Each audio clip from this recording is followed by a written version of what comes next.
And we're back for another episode. In this episode, we're going to be doing the level 52 Red Mage quest. And as always, hello from Mithrie. So I had some sort of mental block for Red Mage. I don't know why, but I'm actually already 70 Red Mage with like a full crafted 380 set. And I just never did any of the class quests, for whatever reason. But let's just get it done. We are here in Eastern Fanalan at 11:22. We need to talk to Tia. So the quest is called A Rewarding Struggle. So Tia is ready to continue the investigation into the Mystery Cabal. How fares your training, my friend? I imagine that you have grown quite accustomed to the shift between spellcraft and swordplay by now. I will continue to instruct you, but as I have said before, practical experience will serve you far better than any tiresome lecture. It's important that you treat every battle as an opportunity to learn. So speaking of which, Father Ilud mentioned that he had something he wished to discuss regarding our sigil-branded ambushers. Let's head inside, shall we? Cool. Let's go. So let's talk to Ilud.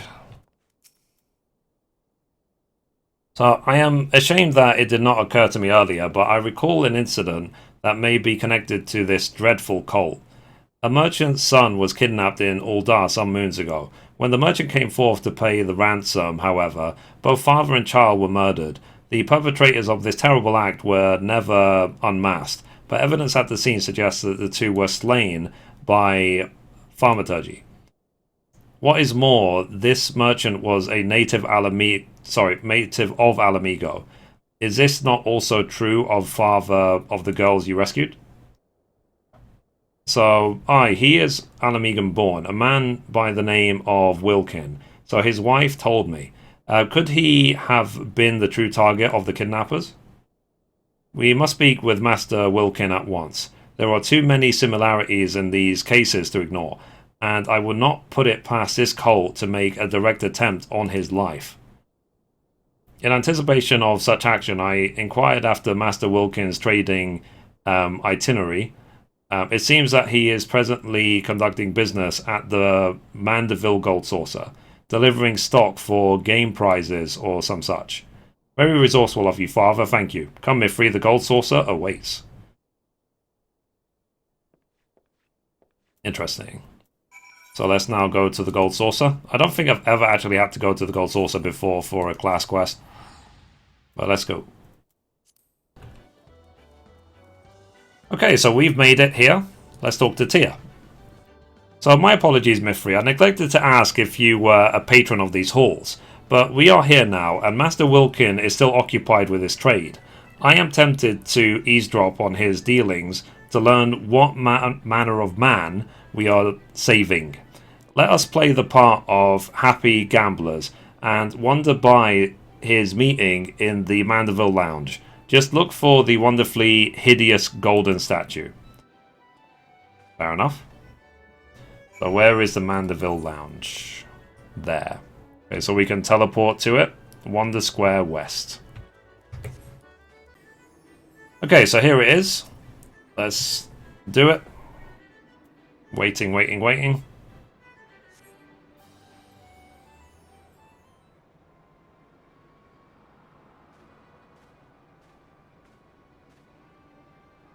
So there's our Master Wilkin.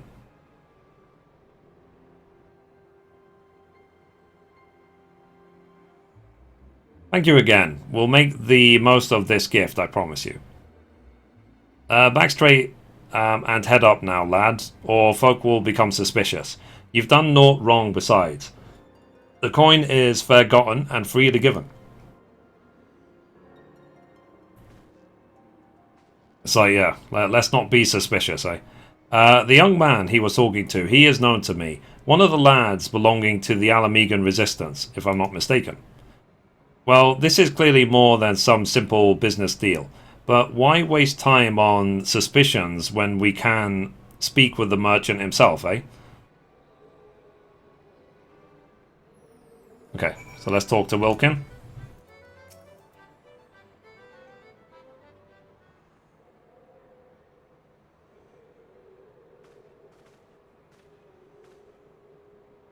So, Mistress Mithrie and Master Tia, glad I am for this chance to thank you in person for the kindness you showed my daughters.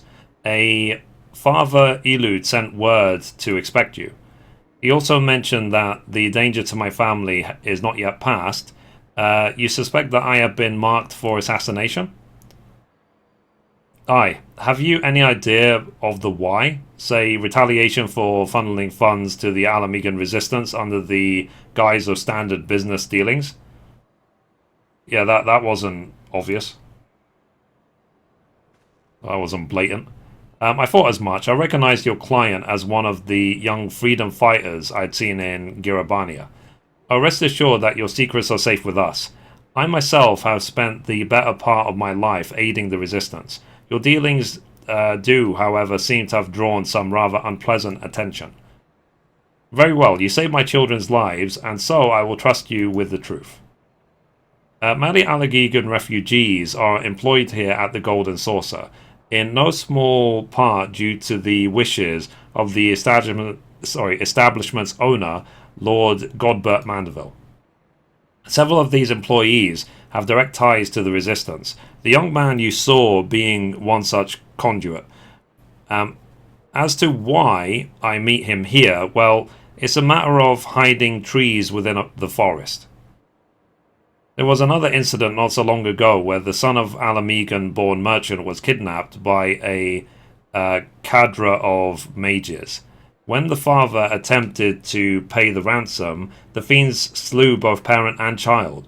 I fear this scenario was one they hoped to repeat with you. Yes, a terrible turn of events that was. I did not know the merchant personally, but I knew of his efforts. He too was said to have supported the resistance with the fortune he made in Uldar. And there we have our connection. They seek to eradicate resistance sympathizers. I sense the hand of the Empire behind this cabal. But the assassins themselves favor magic, so they are unlikely to be native Garleans.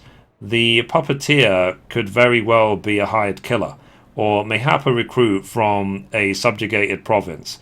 We shall learn the truth in due time. For now, however, we must take steps to keep you alive. Lord Mandeville is a member of the Syndicate, and the Gold Saucer is his domain. Striking at me here would be difficult to say the least. I do, however, have pressing business to attend to in Vesper Bay in the coming days. Vesper Bay, eh? Given its peculiar approach, I can think of a dozen places from which assassins could stage an ambush. Might you entrust your safety to Mithrie and me? Together we will prove more than a match for any ambushers, and it would also afford us greater insight into our foe. You certainly appear capable. I will gladly accept your protection. Then it's settled. Let us travel ahead to Vesper Bay and scout out the area.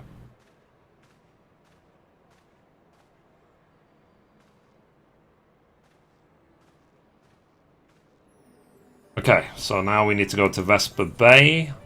Usually, when I go there, I actually teleport to Limsa Laminza and then take the boat. So, yeah. So, let's go. Here's Tia. So, good, you're here. Master Wilkin has begun his overland trek from Uldar. Before he left, he asked the good merchant to discuss his travel arrangements, with less than his usual discretion. Assuming the assassins have eyes and ears on their target, we can assume that they will have moved to occupy the most favourable ambush sites. Now, if I were intent on murdering a lone traveller, I would choose one of two options. The first being the alleys here in Vesper Bay, and the second being the long, dark tunnel leading into the town. I propose we split up and secure both areas. I will take the back streets, and you can have the old mining shaft. Sweep the tunnel clean of ambushers, then meet me back here when you are sure the route is safe. Okay, so let's go.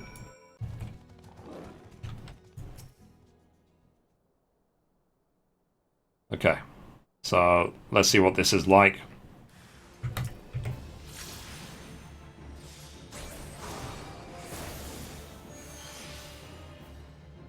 That was hard. Right, next. Let's go talk to Tia.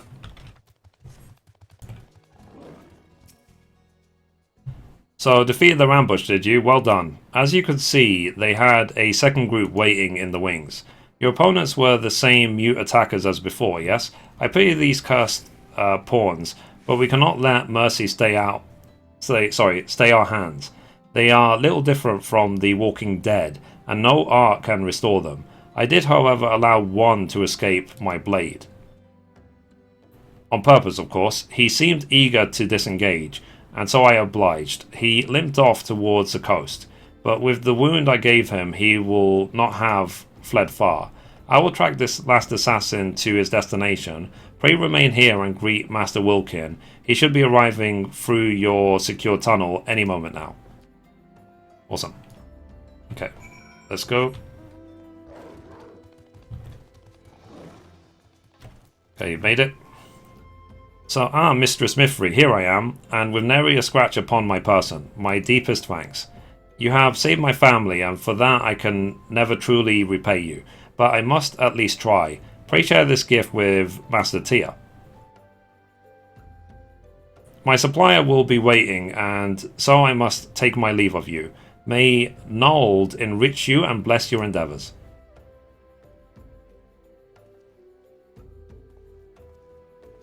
Cool. Right, so let's go talk to Tia now.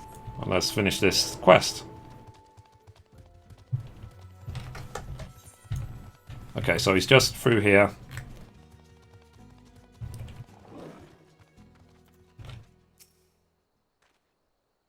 So, we've had a stroke of luck. The man I followed leapt into the sea and was fished out by the others in a rowboat. I last saw him making for a merchantman anchored out in the bay. Considering the absence of fear, I must assume that the one who fled had been commanded to report the outcome of the ambush. If we can identify the ship, then we will be one step closer to unmasking this vile puppeteer. And then we can... another token from the esteemed Master Wilkin. Yep, let's hand it over. So it says the token of gratitude from the all-done merchant Wilkin. It's like 400 billion gil. So how kind that he seeks to reward us. And there is a note here as well, addressed to us both. You have my gratitude. Twice now has my life been saved by Red Mages, and twice by one in particular. Mayhap you remember the day, 20 years ago, when the Crimson Duelists fought to save the life of a child. I remember you, Master Tia, for your scarlet garb was forever etched into my memory. 'Tis a strange feeling to be recognized for a decades-old deed. Had he not known me, would he have been so ready to place his life in our hands, I wonder? Aside from a few wrinkles, I suppose I have changed little in my appearance. I was clothed thus when we worked to evacuate our fellow Alamegans, even as the homeland we knew crumbled around us. But in the end, it is the lives that matter, not the place. Regardless of the circumstances, a Red Mage must strive to achieve the greatest good. So I have always believed our actions are our own reward, but a little acknowledgement does wonders to sustain one's faith, eh? Cool, that's complete. So that's it. I believe that is it for the level 52 quest. The next one will be level 54. So anyway, guys, that's it for this episode. Thank you for watching, and as always, goodbye from me, and goodbye from Mithrie. Bye, guys.